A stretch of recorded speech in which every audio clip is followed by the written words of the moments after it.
Policy అని, లేకపోతే దాన్ని చర్చ కోసం పెట్టామని ఇట్లాంటి మాటలు కూడా తప్పించుకునే మాటలని మనం వింటానే ఉన్నాం. కాబట్టి ఏంటంటే ఎవరికి సందేహం లేదు, ఎవరు దీని గురించి మాట్లాడటానికి ఇది ఒక స్కాము జరగబోయింది ఆపగలిగారనేది ఓవరాల్గానే ఉన్నటువంటి అభిప్రాయం. రెండోది ఇక్కడ ఏంటంటే 2 కారణాలు చెబుతున్నారు. ఒకటి పొల్యూషన్ ఆపటం, రెండోది ఆదాయం అనేది చర్చ వచ్చింది. ఆదాయం కోసం పొల్యూషన్ ఆపటం కోసం అనేది, పొల్యూషన్ లేకుండా సిటీలో చేయటం కోసం అనేది ఒక కారణంగా, రెండో కారణం ఇంకో కారణం వినపడేది ఏంటంటే ఆదాయం కోసం అనేది. ఆదాయం కోసం భూములు అమ్మటం అనేది ఉంది, కానీ ఏ పడితే అవి అమ్మటం అనేది లేదు. రెండోది ఇక్కడ మీకు పొల్యూషన్ కోసం అయితే కనుక ఈ ప్రభుత్వం తాలూకు చిత్తశుద్ధి ఎంత, పొల్యూషన్ విషయంలో ఈ ప్రభుత్వానికి ఉన్న చిత్తశుద్ధి ఎంత. మనం ఫార్మాసిటీ విషయంలో చూసాం.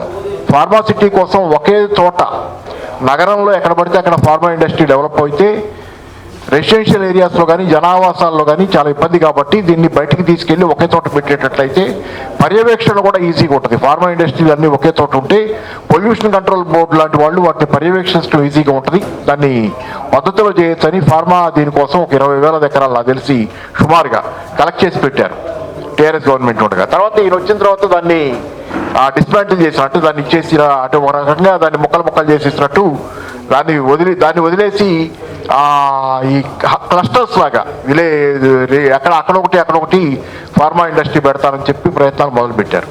అది అన్సైంటిఫిక్ కాన్సెప్ట్. ఒకటి ఆ ఫార్మా సిటీని డిస్కార్డ్ చేయడానికి సరైన కారణం కూడా లేదు. ఎందుకంటే కోర్టు కూడా అడిగింది, నాకు గుర్తున్నంతలో కోర్టు కూడా అడిగింది, మీరు అది ఫార్మా సిటీ ల్యాండ్ని వదిలేస్తున్నారా లేకపోతే దాన్ని మీరు వాడుకోవటం లేదు అన్నట్లు అడిగితే లేదన్నట్టు మేము అది వాడతామన్నట్లే చెప్పారు. కోర్టు దగ్గర చెప్పింది నిజం కాదు నాకు తెలిసి అయితే వీళ్ళు. సో అట్లా ఏంటంటే వీళ్ళకి చిత్తశుద్ధి ఉంటే ఫార్మాసిటీ విషయంలో అన్నిటికంటే పెద్ద కాలుష్య కారకం తెలంగాణ రాష్ట్రంలో major industry pharma industry, IT ఇండస్ట్రీతో పాటు. అట్లాంటి ఫార్మా ఇండస్ట్రీలో ఈరోజు మీరు ఒక చోట క్లస్టర్గా ఒక చోట ఒకే ఏరియాలో ఉండాల్సిన దాన్ని డిస్మాంటిల్ చేసి తీసుకెళ్ళి లగచర్లలో మరి ఏమైంది? లగచర్ ఇదే కదా ఫార్మా అలాంటిది చేయబోతేనే అక్కడ పెద్ద ఎత్తున ఒక పెద్ద జులుమే నడిచింది అక్కడ సామాన్య జనం మీద, ఎస్టీల మీద.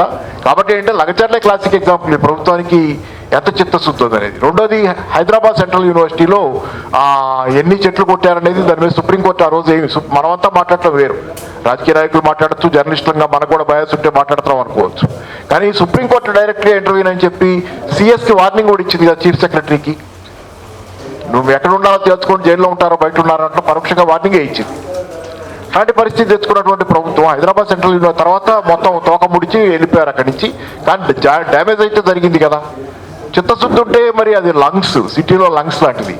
ఏంటంటే ఈ ప్రభుత్వానికి ఏ చిత్తశుద్ధి దీని విషయంలో లేదు.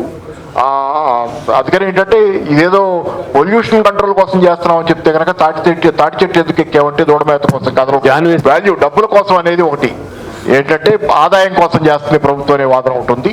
అయితే ఆదాయం ఇప్పుడు మామూలుగా అయితే దాని రియల్ వాల్యుయేషన్ మార్కెట్ వాల్యూ ప్రకారం, లేకపోతే గతంలో టీఆర్ఎస్ ప్రభుత్వం ఉండగా 100 to 200% over stamp value, sub registrar value 100% to 200% ఒకవేళ కన్వర్షన్ లాంటిది ఏమైనా జరిగేటట్లయితే వేసేవాళ్ళు.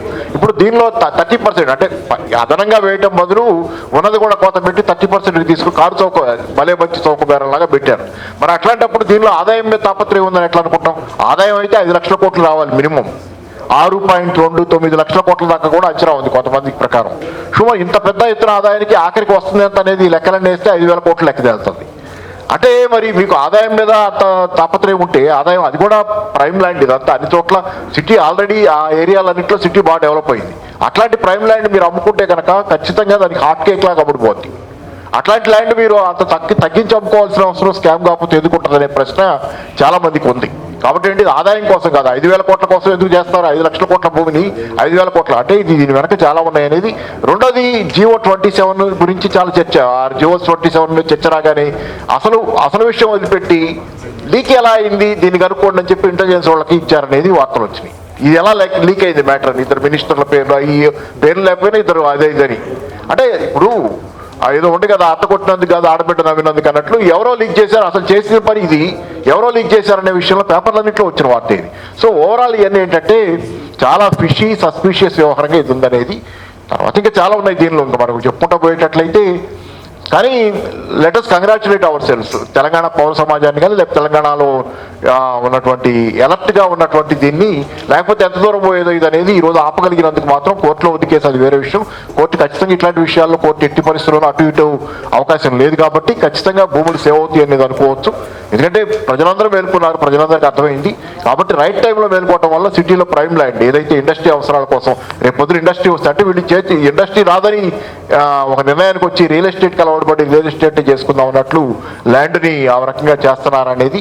సో ఆల్రెడీ చాలా స్కామ్లు ఉన్నాయి, ప్రభుత్వం చుట్టూ చాలా స్కాములు చుట్టుకొని ఉన్నాయి. ఇది బిగ్గెస్ట్ స్కామ్ బహుశా భారతదేశ చరిత్రలో 8 లక్షల కోట్ల రూపాయలు వివాదాస్పదంగా మారినటువంటి వ్యవహారం ఇది అయితే మాత్రం ఇది ఖచ్చితంగా